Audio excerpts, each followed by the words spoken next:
So you've mostly been a professional punter, but you have also run a book here as well at Brighton, not for yourself, but on behalf of somebody else. Yeah. Did your punting nature help or hinder you doing that? Probably hindered me. I mean, I used to represent Mark Green when we had a pitch here and what have you, and he in principle was the bookie, and I used to run the floor, sometimes Clark and what have you. I was what you call an good all-round egg, and we was a good partnership, chalk and cheese. Like, he was firm but fair on the stall, and I was sort of, if you like, the I know everyone person sort of thing, you know. Everyone used to like come and have a chat, and I used to chat to them and what have you. But we had a good working relationship, you know, and he's remained me pal ever since like we left the stadium under unfortunate circumstances. But there you have it. Making a book though, did you always take your own view? I always took my own view, and Mark used to play to the money. I used to make a view, and if I tell you, every single time I bet, I always used to fall on the sword once a night. You know, I might win or I might lose, but I'd have one bad race because I used to bet to my opinion. I always, like, you know, if a dog was 5-2 and I thought he represented 4-1, I'd be the first one to go 3. And if they backed it and they bet it back in at 5-2, 2-1, I'd put it in again, like sort of thing, which is the art of bookmaking in principle, you know. But I did have the savvy to know that even though I made it 4-1, if they want to take 3 and 5-2, like, you know, in the end they're going to shut you up as a bookmaker, you know. I mean, if you go in them days that I was betting, it was already the amounts of trade was already receding. So from the point of view of playing to big numbers, you know, if you bet on Derby night, for argument's sake, like at Towcester, I watched Ben Keith working the Star Tools, like they were taking good money, taking money on the phone and et cetera, et cetera, et cetera. And, you know, I'd love to work in that environment and what have you, because at least you could execute a plan, because, like, you know, you're going to lay plenty of dogs. But by the time I was doing it here, it was already like you had empty columns. I'm guessing you love the camaraderie of the betting ring as well, though, Yeah, I like the camaraderie. I mean, when I used to be punting out here, I would say middle to late 90s, like, you know, every time I used to move for a dog, like, it used to shorten every time, whether I was right or wrong, you know. But that, like I say to you, that was when I probably, like, from my 30s onwards, that's when I probably become, in brackets, a better judge. Yeah. A better judge. Mind you, I'd already had 15, 18 years experience, so I was entitled to get the hang of it in the end, Julie. You started very young. Yeah, as a that's right. successful professional punter, do you have or sort of face the same issues that many other punters do with accounts and keeping them open? And accounts. And what about Betfair as well? I get people to open accounts and what have you, and they're becoming few and far between. Like I say, the main off-course bookmakers, they don't want to take the bets they used to, which is somewhat understandable but unfortunate. And you know, that's just the way the game's going now and what have you. You know, in the end, they say they do industry SPs. I'm not so sure about that, but you know, we'll see how we go with that one. But in terms of, well, you know, accounts are accounts now. That's it. So you use friends, family? I use friends, family, friends of friends. Betfair? Betfair I use, yeah. Betfair, I've always been quite a heavy user on Betfair, you know, especially dogs and what have you. But then I'm guessing with Betfair, because you have tended to lose money elsewhere, do you pay the 40% commission? No. I wouldn't stand for that. I'd move on. When you say move on to another whether that's account? professional, I'd move on to someone else, yeah. I wouldn't stand for that. Another account or another firm? No, I'd move on to another account. Right. And if I found the person responsible for charging 40%, I'll politely put a rope round their neck and hang them from the nearest door. But there you have it. That's an opinion best left unsaid, I suppose. But it has been said. There you go.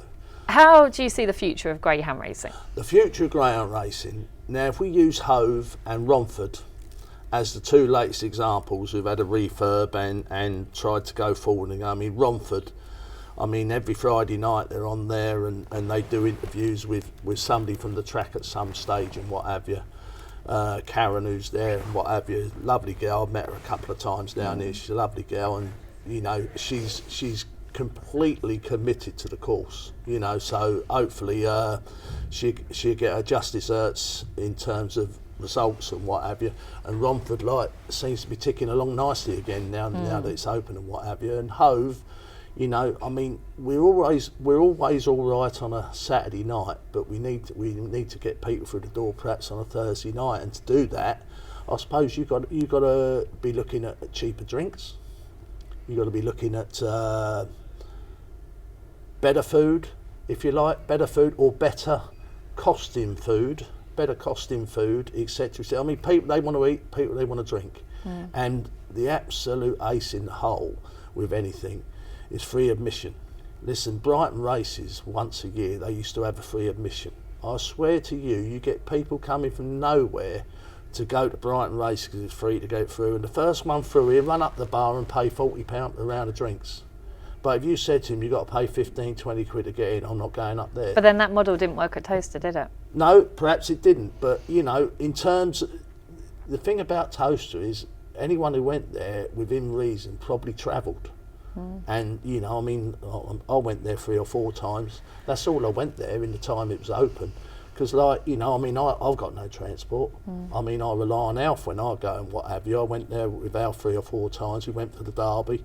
And we had a bloody good night, good weekend, We went for the final 48, which is always the best night, the last 48, because you walk out after the last 48, and in your own mind, you've got a 2 or 3 shortlist, for the outright winner and what have you. And I've been blessed with getting that right a few times over the years, Probably my best anti-post was probably, with help from Ian Riley, was probably Droopy Skulls. Oh, really? When he won in, I think it was 2005 or 6 from memory.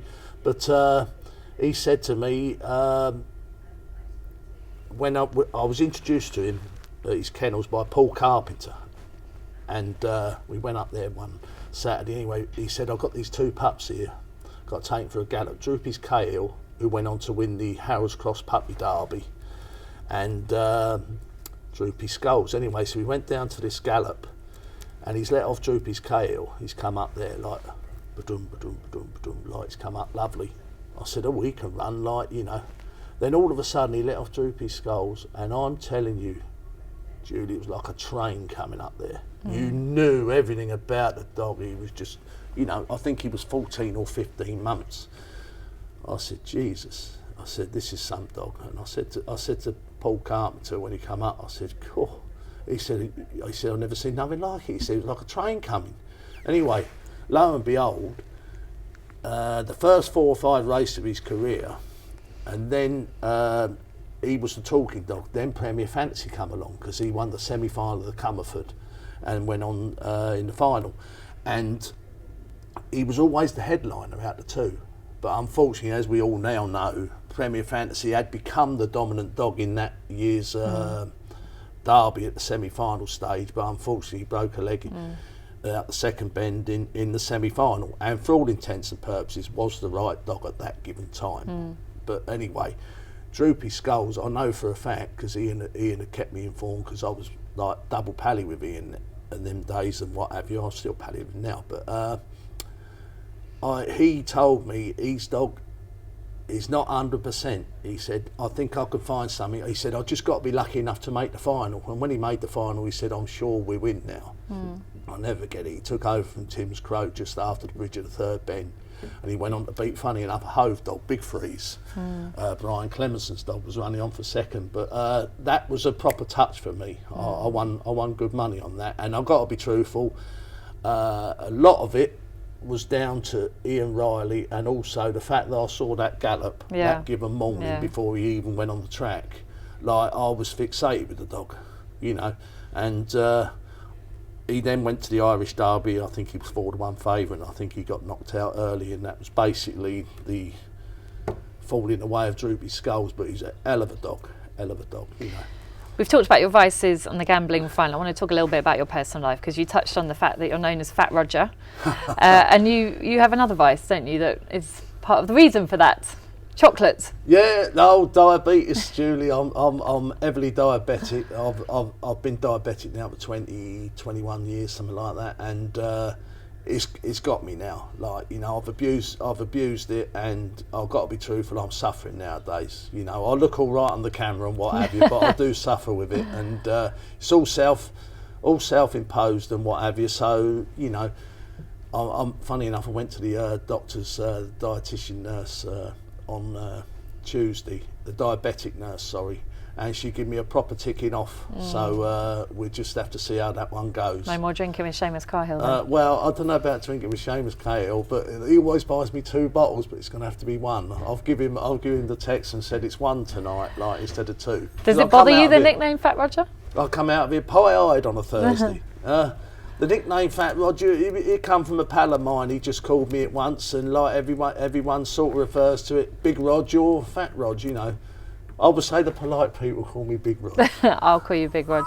I want to finish by just asking you, whilst we're here at Hove, and you know, I love this track, best dog you've seen here? Listen, the best dog that ever lived, 500 yards and above, was Ballyregan Bob. He's the best stayer by 2.5 to 3 lengths that's ever graced 6 bends.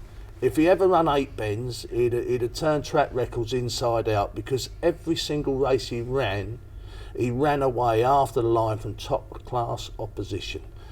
If he'd have had a match race over 500 metres against any dog, he'd have beaten it. A match race. In the context of a 6-dog race, Westmead Hawk might have beat Ballyregan Bob. But I can assure you, in a 2-dog race, you'd have been living on fresh air, because Ballyregan Bob would have led him, and Ballyregan Bob would have been stronger than him. Although that's hard to believe, that is literally how good he was, you know. And we all know, you go back through the races of the decade. The race of the decade in the 80s was Ballintubber 1 and Ballyregan Bob in the Trainers' Championship at Walthamstow. Possibly the best final of the 80s was the Yankee Express Pall Mall, when he beat Longspell and Glatton Grange, among others. And you look at the races. Obviously, the race of the 2000s was the semi-final when Westmead Hawk picked up Mineola Farlow. I mean, that was just incredible in terms of English racing. That was just unbelievable.